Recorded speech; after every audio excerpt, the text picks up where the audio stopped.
बच्चों को इतनी ताकत नहीं है। जो बाप की याद में बैठ करके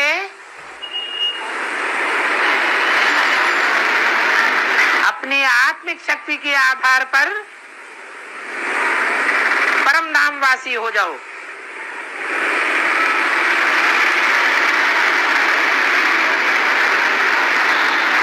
परम धाम में जाकर के आत्मा बैठ जाए।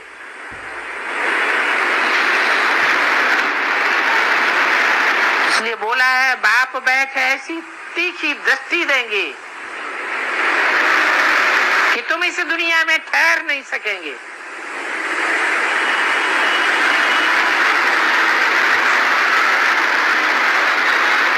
बाप की दृष्टि लिफ्ट का काम करेगी।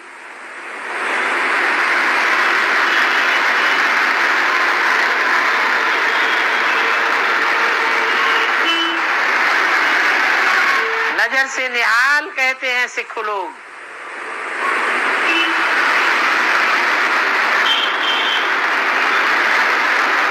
नैनों पर बिठा कर ले जाऊंगा। ये कोई स्थूल चीज नहीं है जो नैनों पर बैठ जावेगी। ये आत्मा की सूक्ष्माति सूक्ष्म इंद्रियां हैं, जिन्हें दृष्टि कहा जाता है। वो बाप की याद में ऐसी बंधायमान हो जाएगी कि बिना प्रयास के ही सहज सहज आत्मा ऊपर उड़ जाएगी। बोला था कि आगे चल करके बाबा तीखी दृष्टि देंगे, जिससे बच्चों की बुद्धि ठीक होगी। ठीक है, तो अब तो समय आ गया। अब समय आ गया। अभी ढेर के ढेर भरे पड़े हैं। अभी सब पांडव हैं, या पांडवों के साथ साथ कौरव और यादव संप्रदाय भी घुसे बैठे हैं। विष पीने वाले घुसे बैठे हैं कि नहीं बैठे हैं? ब्रह्मा कुमारियों को अपनी अम्मा ही समझने वाले बैठे हैं, या गंदी दृष्टि रखने वाले भी कीचक भी घुसे बैठे हैं? बोलो। सभी बैठे हैं। सभी बैठे हैं, तो फिर तीखी दृष्टि किसे दी जाए? फिर आप बाबा को तो ये मालूम नहीं है कि कौन आत्मा कैसी है। कौन आत्मा कैसी है तो पहले संगठन अच्छा बना लेंगे ना। ये ब्राह्मणों का किला ऐसा बन जाएगा जिसमें एक भी विकारी घुस के बैठ न सके। जब देखेंगे सब अच्छे, तो उसमें गंध फैलाने वाला एक भी नहीं है, वातावरण को खराब करने वाला एक भी नहीं है, तब दृष्टि तीखी देंगे। जब ऐसा आप करेंगे तभी होगा।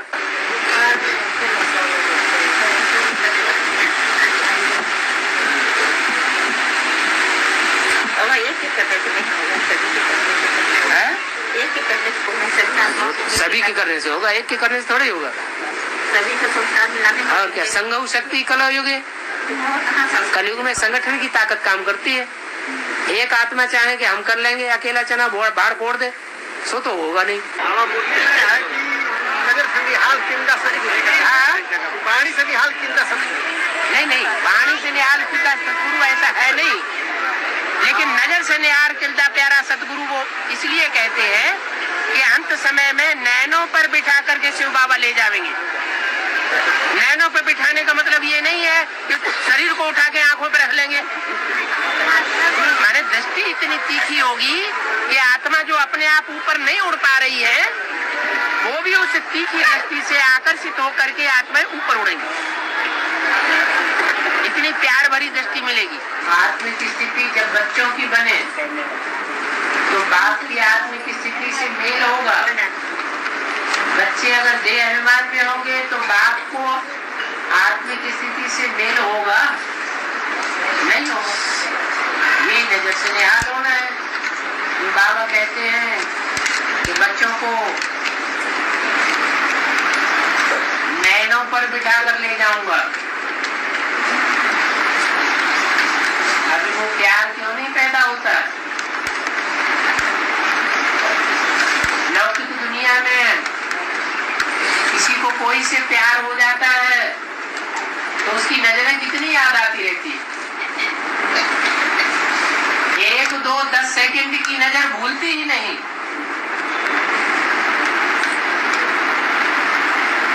और यहाँ 70 साल हो गए बाबा को दृष्टि देते देते।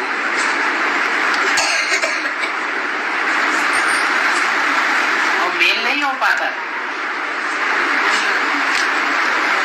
याद से याद उतनी मिलती नहीं।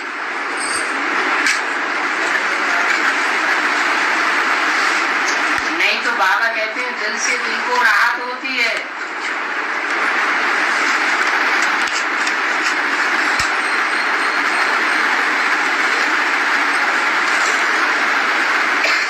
अंत समय में जब दुनिया का विनाश होगा उस समय बच्चों को नैनों पर बिठा कर ले जाऊंगा।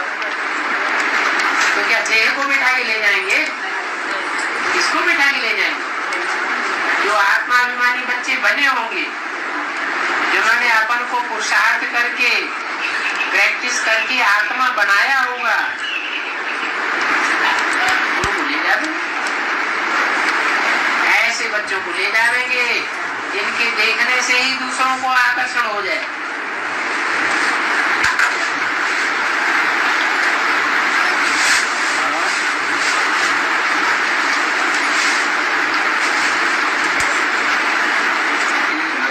निहाल एक अति का बात है।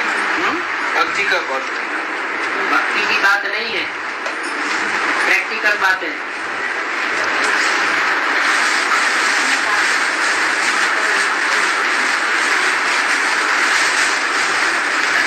माँ अपने बच्चे को देखती है प्यार से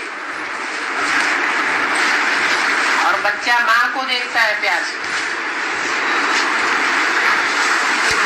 जैसे गोद में बच्चा माँ की गोद में तुरंत चला जाएगा, कोई दूसरा उसे गोद में लेना चाहे तो नहीं जाएगा।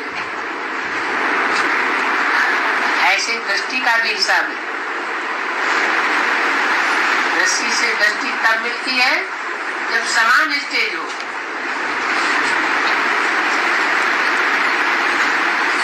मेल भी तब होता है। दुनिया में मेल करते हैं, शादियां करते हैं तो मेल करते हैं ना। उम्र भी मिलती हुई हो, शरीर की सुंदरता भी मिलती हुई हो, धन दौलत में भी मेल खाता हुआ हो, मेल देखा जाता है ना। तो ऐसे ही बाप तो सदैव पवित्र है, सदैव ज्योति बिंदु है, और बच्चे कभी ज्योति बिंदु और कभी देहाभिमान। और इतना लंबा टाइम हो गया, ऐसे लगता है जैसे जब तक विनाश नहीं शुरू होगा तब तक आत्मिक स्थिति धारण लगातार की करेंगे।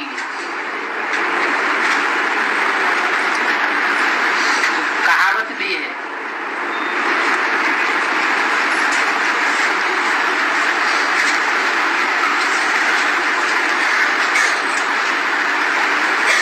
कि टेढ़ी उंगली से घी निकलता है,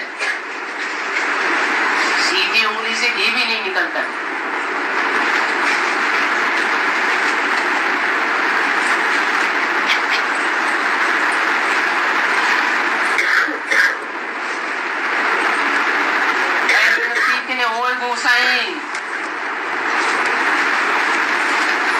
जब भय पैदा होता है तो प्रीति भी पैदा हो जाती है।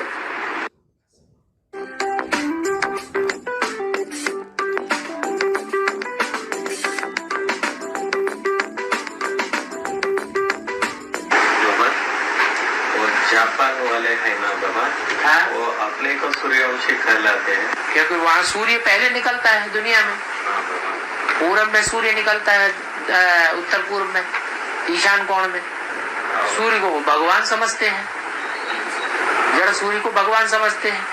है वास्तव में बेहद ज्ञान सूर्य की बात। उदय होता है, हाँ, तो उसकी पहले दिन जापान में निकलती है। हाँ। तो उसका क्या अर्थ हुआ? उसका अर्थ ये हुआ तो जापान में कौन सा धर्म पनप रहा है?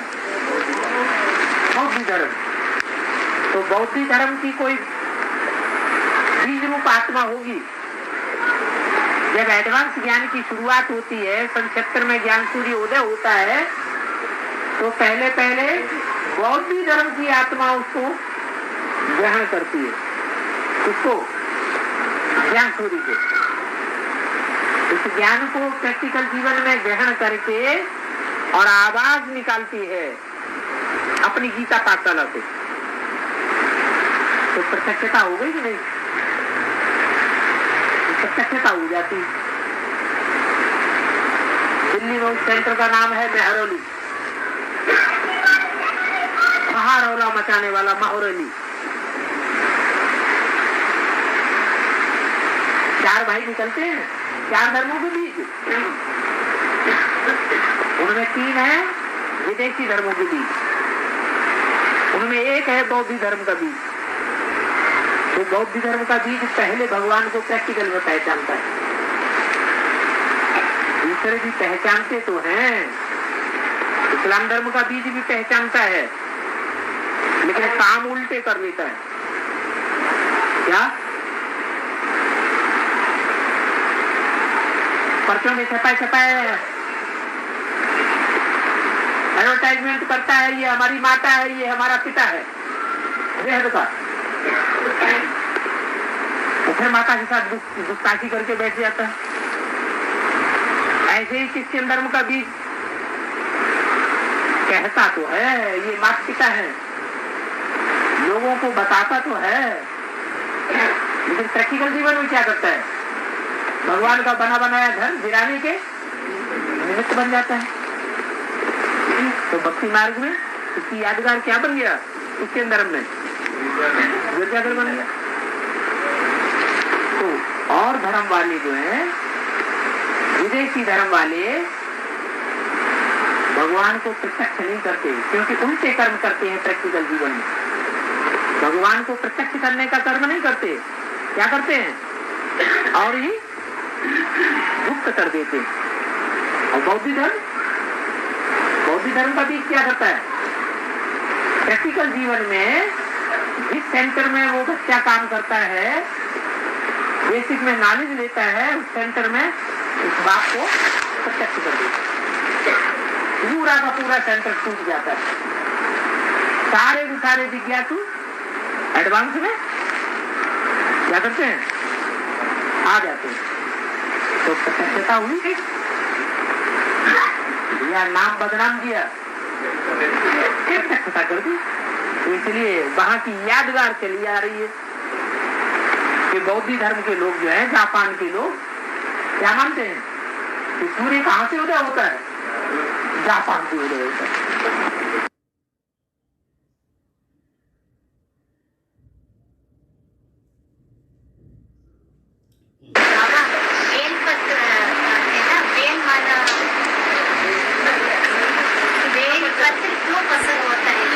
बेलपत्र शिव बाबा को इसलिए पसंद होता है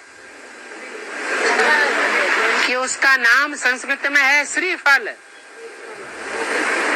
किसका फल? श्रीफल। श्री कहते हैं लक्ष्मी को, लक्ष्मी जी का फल है। माने लक्ष्मी जब प्रत्यक्ष होती है तो त्रिदेव में से 3 देवताएं प्रत्यक्ष हो जाते हैं और पूरे शिव के ऊपर अर्पण हो जाते हैं। ये षष्ठी रूपी वृक्ष के 3 पत्ते हैं पहले जिनके लिए अव्यक्त वाणी में बोला है 3 सीड्स हैं।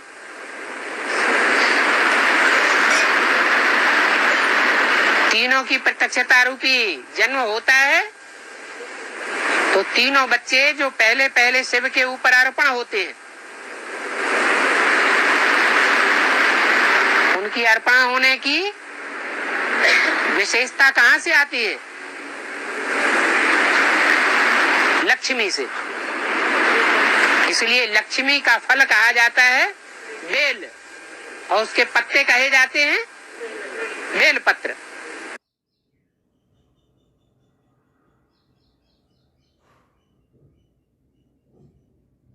भारत ही तो मातृ देश कहा जाता है। ये मातृ देश किस आधार पर कहा जाता है? माताओं कन्याओं का यहाँ विशेष मान है। यहाँ की संस्कृति में माताओं कन्याओं का मान देने के कारण भारत में भगवान आते हैं, मातृ देश में भगवान आते हैं, विदेशों में नहीं आते हैं। वो दुरुपयोग करते हैं या नहीं करते हैं? हैं? तो माताओं कन्याओं की वो इज्जत आबरू नहीं करते जो भारत में भारतीय परंपरा में है। ये दूसरी बात है कि आज के भारतवासी मोस्टली विदेशियों के प्रभाव में आकर के उस आधार का भी दुरुपयोग करने लगे हैं। तो मूल आधार है कन्याएं माताएं। क्यों? श्रीमत को फॉलो करने में पुरुष आगे जाते हैं या कन्याएं माताएं आगे जाती है? कन्याएं माताएं आगे जाती हैं पुरुषों के मुकाबले। तो ये आधार है, उस आधार को धरणी कहा जाता है। धरणी माने धारणा करने वाली। धारणा करने में सबसे आगे है। तो आपका प्रश्न क्या था? पंजाब का बेहद मीनिंग क्या है? तो पंजाब ऐसा देश है जहां बाबा ने स्पेशल इशारा दिया है, अगर भाई लोग पंजाब में सिर्फ सेवा करने जावेंगे तो डंडे खाने पड़ेंगे। क्यों क्यों? भाइयों को बाबा ने बोला है सब दुर्योधन दुशासन में, इसलिए कोई भाई के ऊपर कोई विश्वास नहीं करेगा। लेकिन कन्याएं माताएं साथ में होंगी तो डंडे खाने से बच जावेंगे। क्यों बच जावेंगे? क्योंकि प्रैक्टिकल जो ज्ञान की धारणा है वो कन्याओं माताओं में जास्ती होती है, इसलिए विश्वास करेंगे कि ईश्वरीय ज्ञान को धारण करने वाली ये कन्याएं माताएं साथ में हैं, इसलिए झूठी बात नहीं हो सकती, सुनना चाहिए।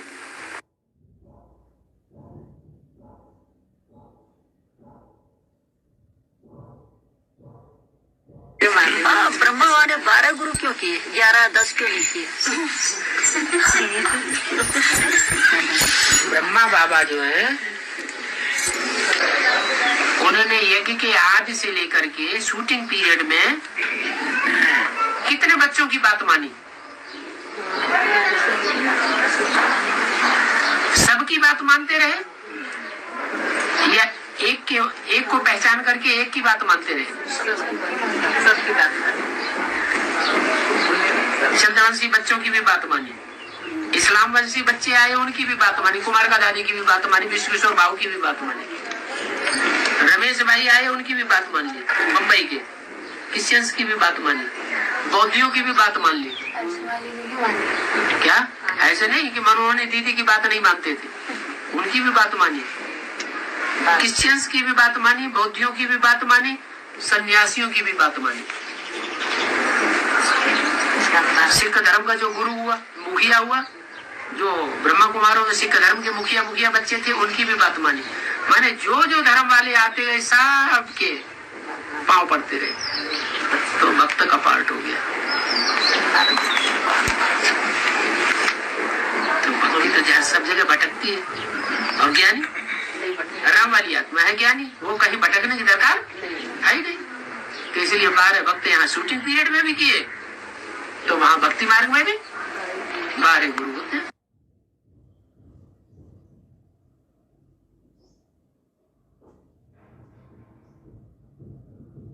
राम राम को वनवास क्यों जाना पड़ेगा? राम को वनवास क्यों मिला? उस माता का क्वेश्चन। राम की आत्मा ने 84 जन्म लिए या नहीं लिए? 84 जन्म लिए ना। और 84 जन्म लिए तो उनमें सबसे बड़ा ज्यादा से ज्यादा राजा ही किसने की दुनिया में? राम राजा। राम वाली आत्मा जितना राजा ही करती है इतनी राजाई और दुनिया में कोई नहीं करता। तो राम वाली आत्मा जब राजा बनेगी द्वापर कलयुग में, बड़े बड़े राजाओं के बीच में उनका नाम होगा, तो राजा ज्यादा पाप करते कि नहीं? है? कोई के ऊपर थोड़ी टेढ़ी नजर हो गई, निकलो हमारे राज्य में से बाहर। राजा अहंकार में आते थे कि नहीं? है? तप कर राज कर नरक। तो पाप कर्म बहुत करते थे। प्रभुता पाहि काहि मद नाही। जिसको प्रभुता मिल जाती है, कुर्सी मिल जाती है, तो उसको बहुत क्या आता है। और जब राजा अहंकार में आते थे तो किसी को भी कोई भी दंड दे देते। तो राम का राज्य तो अच्छा ही होता है, लेकिन अहंकार में आकर अगर किसी को दंड दे दिया तो बेचारे को कांटों के जंगल में भटकना पड़ेगा कि नहीं? भटकना पड़ेगा ना, इसलिए उनको कांटों के जंगल में भटकना पड़ेगा। 63 जन्मों का हिसाब किताब पूरा होता है, और राम को ही कांटों के जंगल में नहीं भटकना पड़ता है। जितने ही राम के फॉलोअर्स हैं राम संप्रदाय, सबको नंबरवार भटकना पड़ता है। तुमको धक्का मिला कि नहीं? धक्का मिला ना। तो कभी राजाई की होगी पिछले जन्म में, उनको कान पकड़ के बाहर किया होगा अपनी राजाई में से, तब तो तुमको धक्का मिला। कैसे धक्का मिल गया?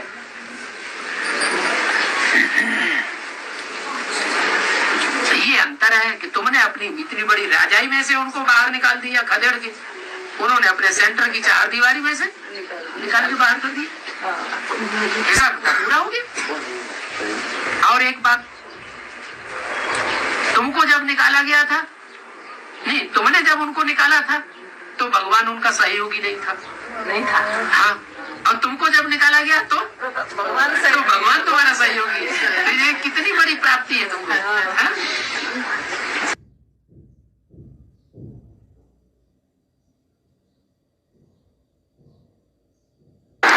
बाबा, किसी के साथ सेवा की अच्छी भावना से रहना गलत है क्या? उसको लगाव कहा जाएगा क्या?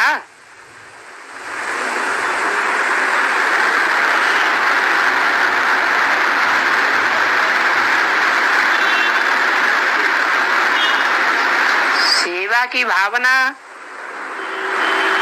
सभी के साथ होती है या किसी एक के साथ होती है, दूसरों के साथ नहीं होती है? सभी के साथ होती है। सभी के साथ होगी। ऐसे थोड़े ही एक को पकड़ बैठ जाए और इसी के साथ सेवा की भावना है और दूसरों के साथ नहीं, वो फिर क्या साबित हो जाता है? उसे लगाव कहा जाता है।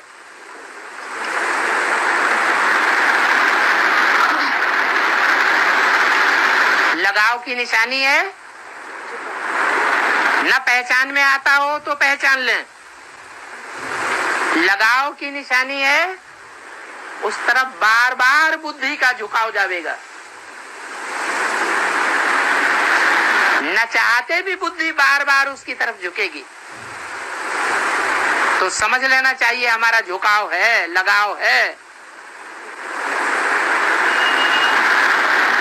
और ऐसी आत्माएं जिनका देहधारी के साथ लगाव या झुकाव हो जाता है, वो ईश्वरीय सेवा के लायक नहीं रहती हैं। फिर ईश्वरीय सेवा से उनकी बुद्धि डिटैच होती जाती है। माया धीरे धीरे पकड़ती है, पता ही नहीं लगता कि हम किस ओर जा रहे हैं। बाबा आकर देहधारियों की सेवा करते हैं या आत्माओं की सेवा करते हैं? आत्मिक स्थिति में रहने वाले जो बच्चे हैं उनकी विशेष सेवा करते हैं।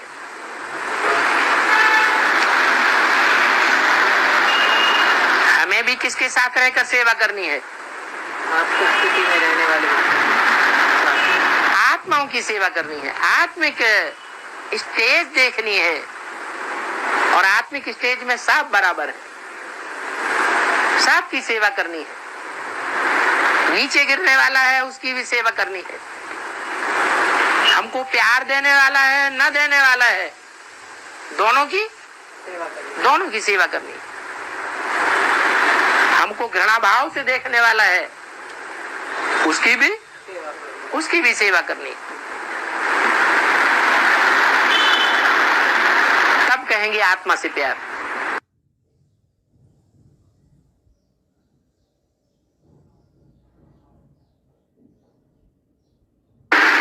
तो प्रश्न है कि अगर सागर से मछलियां निकालना बंद कर दिया जाए तो अकाल पड़ जाएगा, परंतु इसका बेहद का अर्थ क्या है?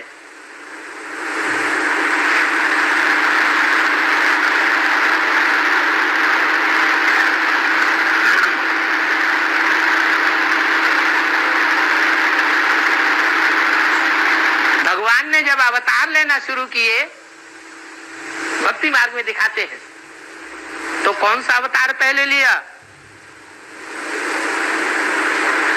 है?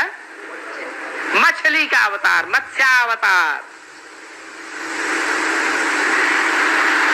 ज्ञान सागर में कौन सी पहली मछली है जिससे ढेर की ढेर मछलियां निकल पड़ी है? जगदम्बा।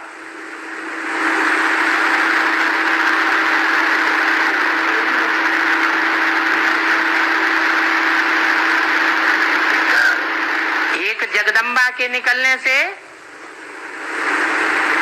ढेर की ढेर मछली तैयार हो गई।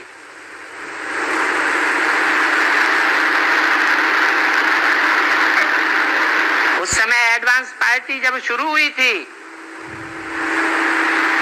तो जहां से उसका बीज पड़ा वहां ड्रामा प्लान अनुसार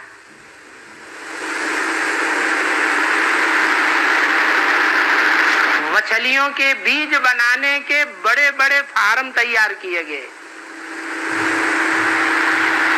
तालाब बनाए गए।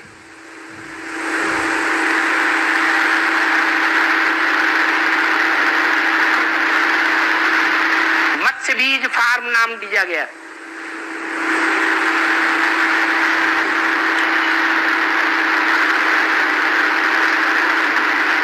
तो जहां से ये बीज तैयार हुए होंगे, वो बीज जहां जहां तालाबों में डाले गए होंगे, तो कितनी मछलियां पैदा हुई होंगी? ढेर की ढेर मछलियां पैदा होती।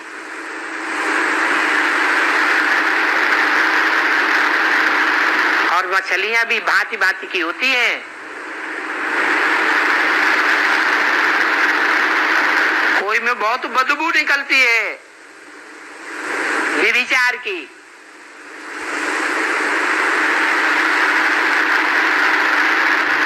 कोई में खुशबू भी निकलती है,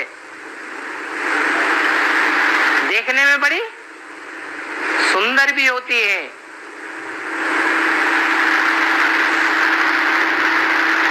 कोई बड़ी शार्प होती है,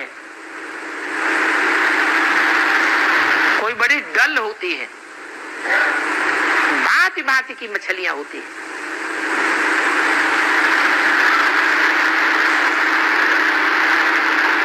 बाबा ने उन्हें शक्तियां नाम भी दे दिया है। किसकी शक्तियां? शिव शक्तियां।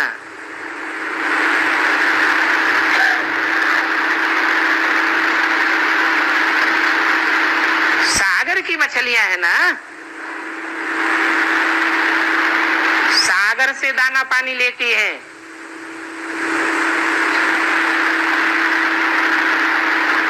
तो उनसे जो वाइब्रेशन पैदा होंगी,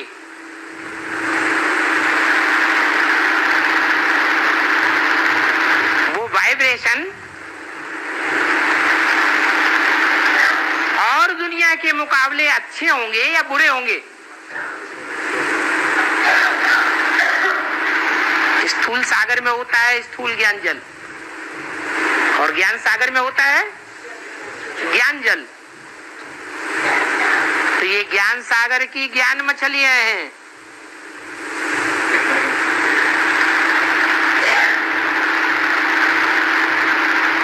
जो बाहर की दुनिया में रहते हैं, घर गृहस्थ के बाहरी परिवार में रहते हैं, उनको सागर के जल का ज्यादा लाभ मिलता है या सागर के अंदर रहने वाली मछलियों को ज्यादा लाभ मिलता है? अंदर में जो रहने वाली मछलियां हैं, बल बुद्धि से भी बाहर लगी पड़ी हो तो भी कुछ न कुछ आंखें खोलकर सागर के अंदर ही रहती हैं, तो भी उनको ज्ञान जल का कुछ न कुछ असर संकरंग लगता ही रहता है। इसलिए उनके ज्ञान के वाइब्रेशन बहुत काम करते हैं।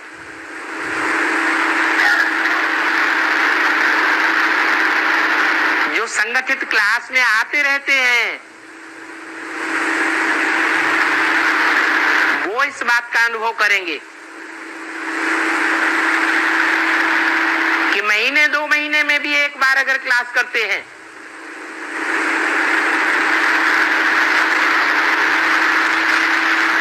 तो क्लास का नशा रहता है या नहीं रहता है? रहता है। और जो संगठन होते हैं संडे टू संडे, वो भी अटेंड करते रहे तो और ही नशा चढ़ता है। तो ये हुआ बुद्धि का भोजन, आत्मा का भोजन। इसलिए अव्यक्तवाणी में बोला है, शक्तियों से शक्ति लेते रहो,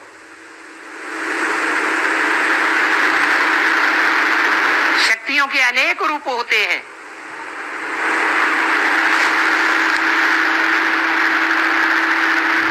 माँ भी शक्ति है, बहन भी शक्ति स्वरूपिणी है, बेटी भी शक्ति स्वरूपिणी है।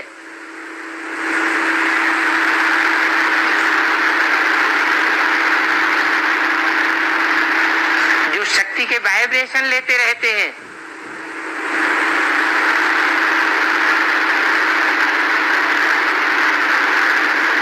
सुचार रूप से उनको शक्ति जरूर मिलती है।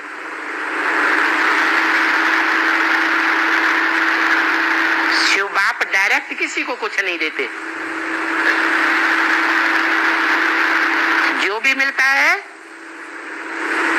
माता के थ्रू विशेष मिलता है। वैसे भी बच्चा जन्म लेता है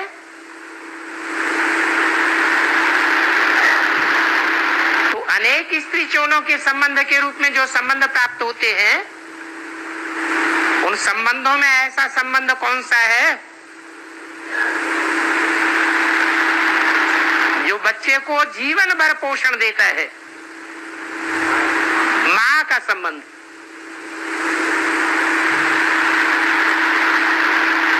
तो ये शिव शक्तियां हैं।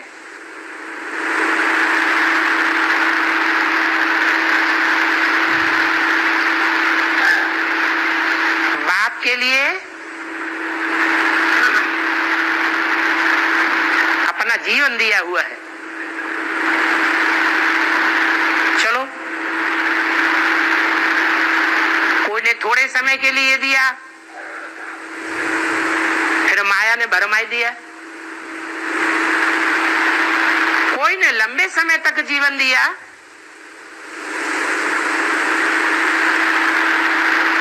और लंबे समय तक बाप की शक्ति बनकर रही। फिर भी है तो शक्तियां ना, ये शिव शक्तियां गाई हुई हैं। इसलिए बोला है, तुम सब सीताएं हो, तुम सब द्रौपदियां हो।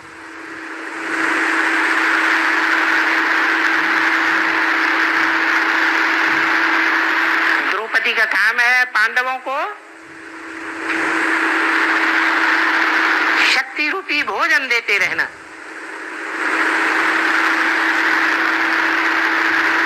ये बाप की याद का भोजन है। जितने ज्ञान के वाइब्रेशन में रहेंगे उतना ही भोजन प्राप्त होता रहेगा।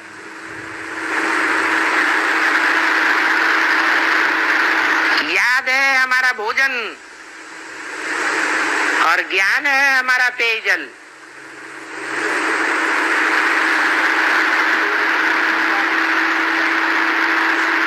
वो ज्ञान रूपी पेयजल मिलता तो एक बाप से है,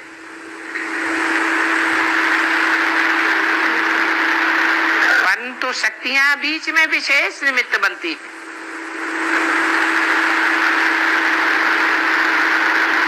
इसलिए अगर शक्तियां या ये सागर की मछलियां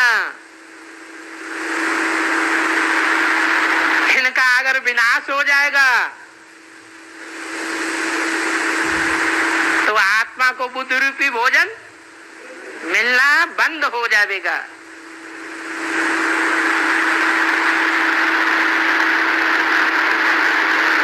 होना तो सब कुछ है बाद में।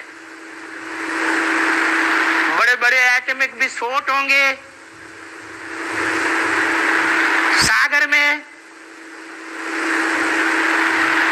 तो सागर का जल उबलेगा या नहीं उबलेगा? तब मछलियां मरेंगी या जिंदा रहेंगी? तो भोजन मिलना बंद हो जाएगा। लेकिन वो जब होगा तब होगा। अभी तो पढ़ाई पढ़ने का टाइम है, क्यों न पूरी पढ़ाई पढ़ने का लाभ ले लें।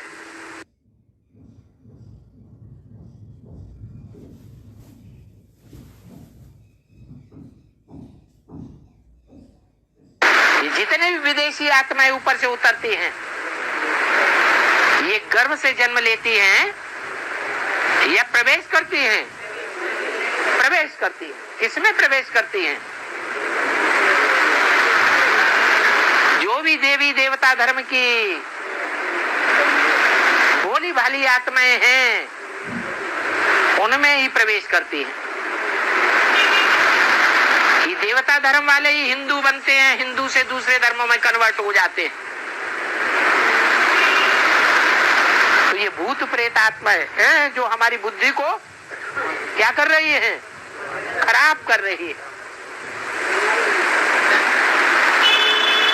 तो लोग कहते हैं तुम्हारा ज्ञान ईश्वर का ज्ञान है, तो फिर परिवर्तन क्यों नहीं दिखाई देता? अरे ईश्वर का ज्ञान तो है, लेकिन लड़ाई भी तो चल रही है। इस सभा में भी पता नहीं कितनी भूत प्रेत आत्माएं मंडरा रही होंगी। वो ईश्वरीय ज्ञान सुन भी रही हैं, लेकिन आमने सामने आकर विरोध नहीं कर सकती, क्योंकि जानती हैं लूपोल किसमें है। उनके अंदर खुद लूपोल भरी हुई है, इसलिए मुकाबला नहीं कर सकते। जैसे बेसिक के ब्राह्मण कभी सामने आकर के मुकाबला करते हैं ज्ञान की बातों को लेकर के? नहीं करते। क्यों नहीं करते? क्यों? उनके अंदर खुद ही लूपोल भरी हुई है।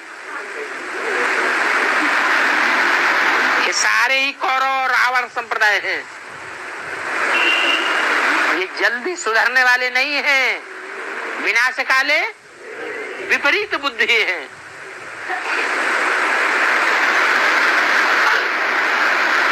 ये भूत टाइम टू टाइम हम बच्चों में प्रवेश करते रहते हैं। क्यों प्रवेश करते हैं? इसलिए प्रवेश करते हैं कि हम बाप की श्रीमत पर पूरा पूरा नहीं चल पा रहे हैं। बाप की श्रीमत है अपन को आत्मा समझो। सूक्ष्म शरीर तो फिर भी बड़ा होता है, आत्मा तो बिंदी है, तो बिंदी आत्मा में सूक्ष्म शरीर कैसे प्रवेश करेगा?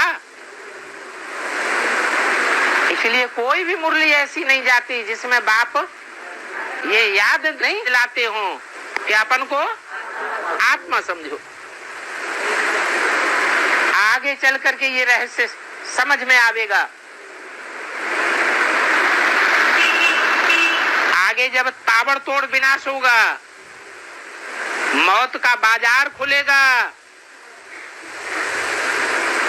बम फूटेंगे, भूकंप आएंगे, ज्वालामुखी फटेंगे, पृथ्वी डोलेगी, तो ये बड़ी बड़ी बिल्डिंगें धराशायी हो जाएंगी। 100-100, 150-150 मार की बिल्डिंगें बनाई हुई हैं। ये गिरेंगी तो इनमें रहने वाले ढेर के ढेर मर पड़ेंगे। अचानक मौत होगी या सहज मौत होगी? अचानक मौत होगी तो ये भूत प्रेत बनेंगे या देवता बनेंगे? क्यों बनेंगे भूत प्रेत? नहीं, अंतमते सोगते होगी, हाय हाय करके शरीर छोड़ेंगे, दुखमयी स्टेज में शरीर छोड़ेंगे। इसलिए ये भूत प्रेत बनेंगे। भूत प्रेत बन करके ये वायुमंडल में फैल जाएंगे। इनकी गति कहां से होगी? इनको अपना शरीर तो है नहीं, क्या करेंगे? किन में प्रवेश करेंगे? देवी देवता सनातन धर्म की जो 33 करोड़ आत्माएं हैं, उन्हीं में इनका प्रवेश होता है। ये प्रवेश होते रहेंगे, बुद्धि खराब करते रहेंगे। इसलिए बाप कहते हैं अपन को आत्मा समझो।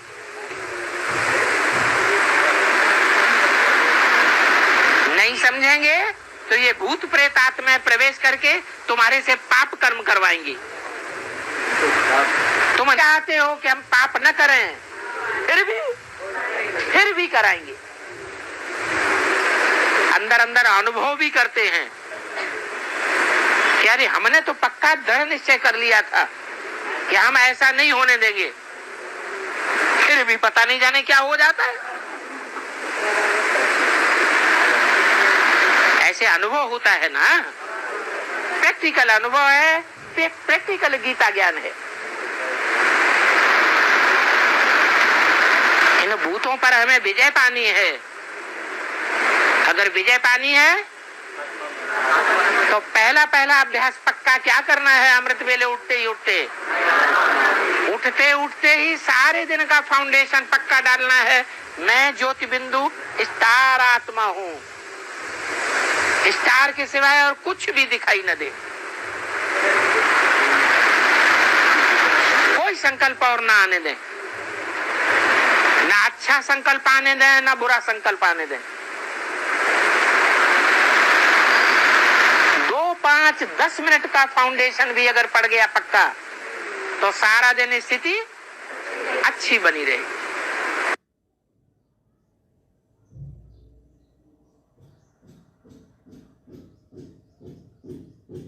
ये पढ़ाई शिव बाबा आकर के पढ़ाते हैं।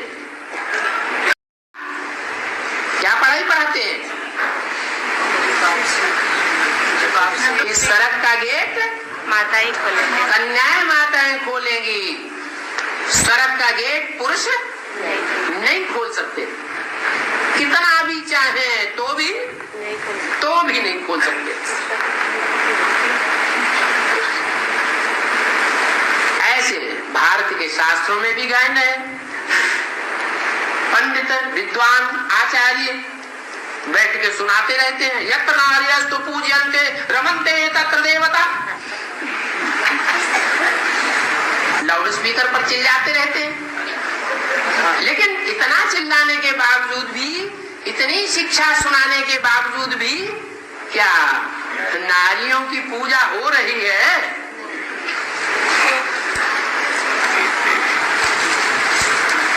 क्या और ये हालत बिगड़ती चली जा रही है?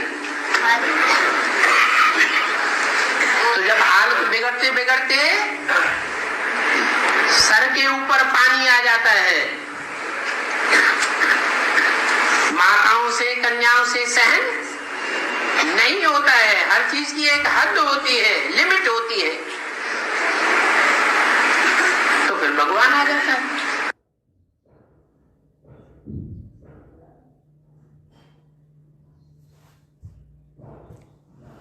बाबा, नेपाल के राजाओं की ऐसी कौन सी विशेषता थी जिसके कारण ज्यादा लंबे समय तक उन्होंने नेपाल में राज्य किया? उनकी पीढ़ी में लगातार राजाई 400-500 वर्षों तक चलती रही। नेपाल का अर्थ क्या होता है? नई दुनिया की पालना करने वाले, नई दुनिया की पालना करने वाले और धर्म वाले होंगे, ये असली सूर्य की औलाद सूर्यवंशी होंगे, हैं? सूर्यवंशी होंगे। तो सूर्यवंशी जो बच्चे हैं वो सूर्य के आर्डर पर चलने वाले होंगे या औरों के आर्डर पर चलने वाले होंगे? तो उसकी यादगार ये दिखाई गई है भक्ति मार्ग में कि वो जो स्थूल नेपाल है वहां भी जो राजाएं हुए हैं उनकी पीढ़ियां दर पीढ़ियां राजाई पर बैठती रही।